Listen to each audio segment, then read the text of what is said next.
Hello दोस्तों, आपका स्वागत है एनिमे माइंड में। तो दोस्तों, एनिमे की ये दुनिया किसी के सपनों से बनी हुई है तो किसी के ख्यालों से। ये दुनिया इतनी अमेजिंग है ना कि एक बार आपने यहाँ पर एंट्री ले ली तो आपका माइंड यहाँ से बाहर जाने की सोचेगा भी नहीं। ये दुनिया टीनेजर्स या फिर कह लो ओटाकुस के लिए तो जन्नत है यार। तो आज हम one of the most favourite anime Naruto के बारे में यूनिक फैक्ट्स जानने वाले हैं। कुछ ऐसे अमेजिंग फैक्ट्स जो आपको पता नहीं होंगे।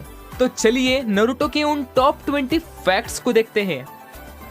Fact number 1।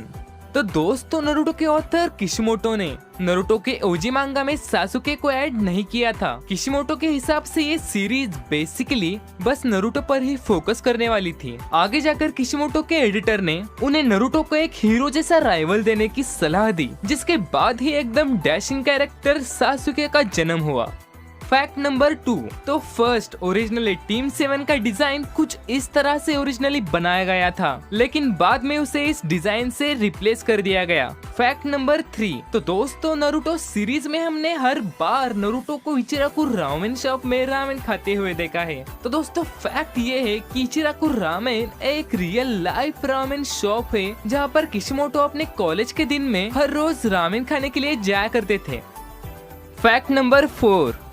तो दोस्तों, आपको hyuga क्लैन में चलते आ रही प्रथा के बारे में तो पता ही होगा, जिसमें छोटे भाई की पूरी फैमिली पर सील प्लेस करी जाती है। ये वही सील है जो नेजी के सिर पर भी थी। तो दोस्तों, मांगा के हिसाब से इस सील का आइकॉन मांजी यानी कि स्वस्तिक जैसा था, लेकिन ज्यादातर इंग्लिश कंट्रीज इस सिंबल को हेट करते हैं, जिस वजह से एनिमे में मांजी सिंबल को बदलकर क्रॉस सिंबल कर दिया गया।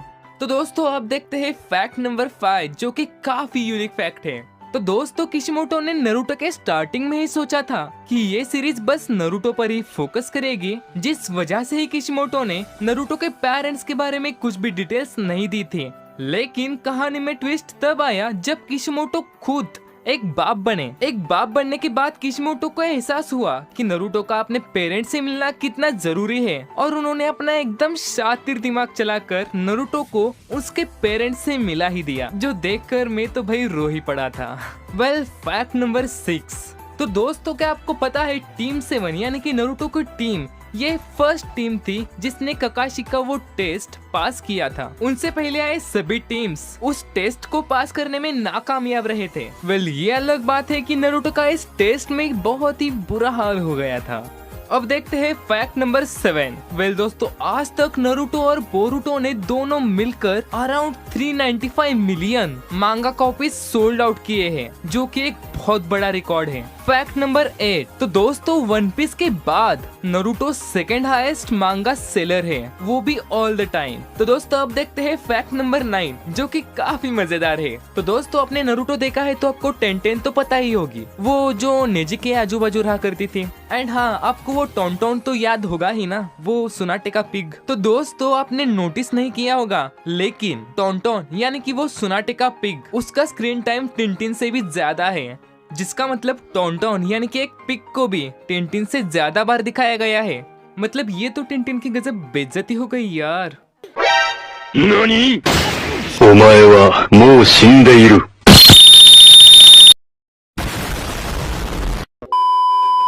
तो दोस्तों, अब देखते हैं फैक्ट नंबर 10।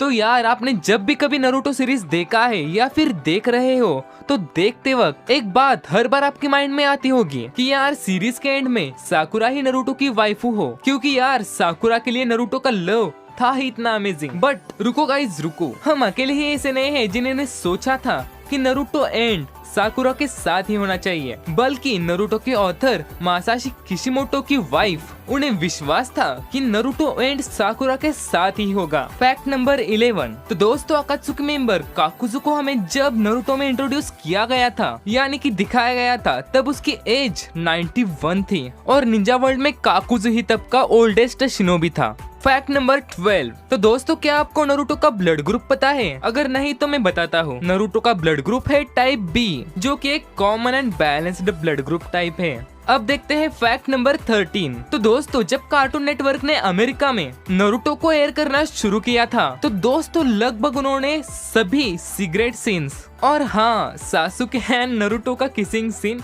ये सेंसर्ड कर दिया था। इसी वजह से बहुत से लोगों को ये सीन मालूम भी नहीं होगा। तो दोस्तों अब देखते हैं फैक्ट नंबर 14, जो भी काफी यूनिक सा फैक्ट है। तो दोस्तों नारुतो सीरीज में हमने ओबिटो को लगभग 3 अलग अलग मास्क इस्तेमाल करते हुए देखा है। वो तीनों मास्क अलग अलग चीजों को रिप्रेजेंट करते हैं, जैसे कि फर्स्ट मास्क नाइनटेल गेंजेत्सु को रिप्रेजेंट कराता है, सेकंड मास्क कामुई को रिप्रेजेंट कराता है, तो थर्ड मास्क मुगन सुकोयामी को रिप्रेजेंट कराता है। अब देखते हैं फैक्ट नंबर 15 को। तो दोस्तों जब नारुतो सीरीज एंड हुई थी तो as a tribute one piece के ऑथर इचिरो ओडा इन्होंने वन पीस के कवर पेज पर नारुतो एंड नाइनटेल फॉक्स को ऐड किया था। हाँ, इसमें नारुतो का फेस नहीं दिखाया गया, बट नारुतो के कपड़े, नाइनटेल फॉक्स और रामेन को हम देख सकते हैं, जिससे हमें पता चलता है कि वो दोनों बहुत बड़े सीरीज के ऑथर्स, एक दूसरे के मेन कंपेटिटर्स, बहुत अच्छे दोस्त भी है। अब ये हो गया नारुतो का वन पीस में रेफरेंस। अब देखते हैं फैक्ट नंबर 16, जिसमें आपको नारुतो में दिखाया गया वन पीस का रेफरेंस पता चलेगा। तो दोस्तों जैसे ही नारुतो खत्म हुआ, हमने एपिसोड के लास्ट में देखा था कि बोरुतो स्टैचूज पर पेंट कर देता है, तो स्टैचूज पर जॉली रॉजर दिखाकर किशिमोटो ने नारुतो में वन पीस का रेफरेंस दिया था। तो दोस्तों अब देखते हैं फैक्ट नंबर 17 को।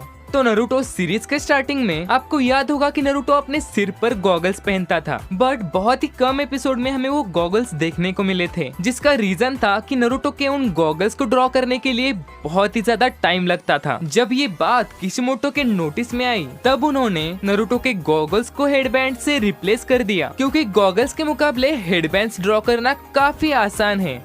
अब देखते हैं फैक्ट नंबर 18 को। तो दोस्तों नारुतो के मांगा के चैप्टर 1 में हमें एक ग्रुप दिखाया गया था जो कि नारुतो को मारने के पीछे लगा था। एंड यहाँ पर इंटरेस्टिंग बात ये है कि चोजी के डैड इस ग्रुप का हिस्सा थे। चलिए दोस्तों अब देखते हैं फैक्ट नंबर 19 को। तो दोस्तों नारुतो सीरीज में हमें जो लेजेंडरी सानियस दिखाए गए हैं, यानी कि जिराया, सुनाटे एंड उरोचिमारू, वो तीनों ही टेल जिराया गोतेत्सु मोनोगातारी इस जापानीज लोक कथा पर बेस्ड है।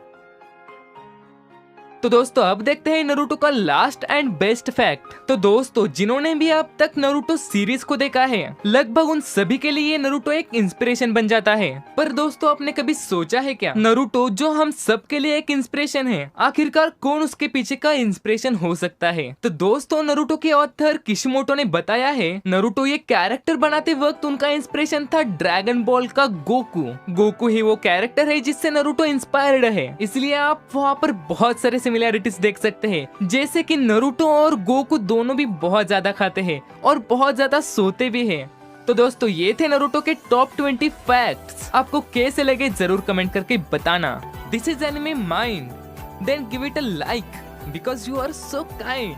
तो चलिए मिलते हैं कल एक न्यू वीडियो में, तब तक के लिए tata bye bye and sayonara.